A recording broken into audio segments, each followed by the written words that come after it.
There was one question that I wanted to give some feedback on homework. There was a question, I think it was 4.15, where it asks you to say, what are all the formulas that are C7H16, I believe the question was.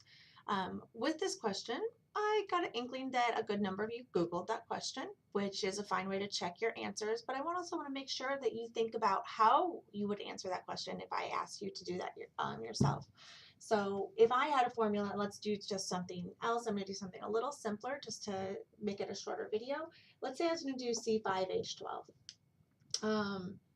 If I was going to do this, how could I make this happen? So as I want to go through, I want to think about all the backbones that I have. So if I take 5 carbons in a row, that is going to have 5 carbons, and so par of this would be 0 if you check it out, and this also has no pi bonds or rings, so that includes that.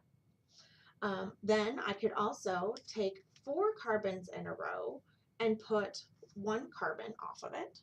Okay, that's also 5 carbons, so par of 0.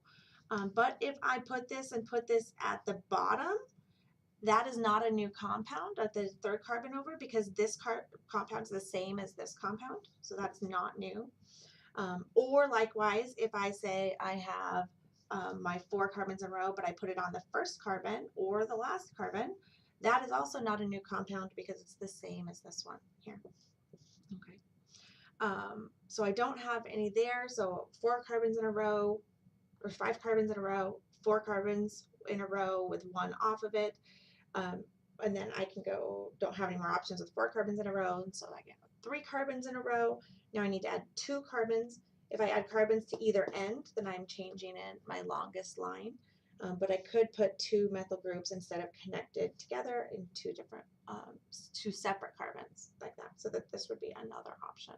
So these are my 3 isomers of this piece. That just gives a quick glance at the thought process to go through that. That's something that you want to have a little bit of practice for going forward, so you can think about how these different bonds can be made. All right, thanks.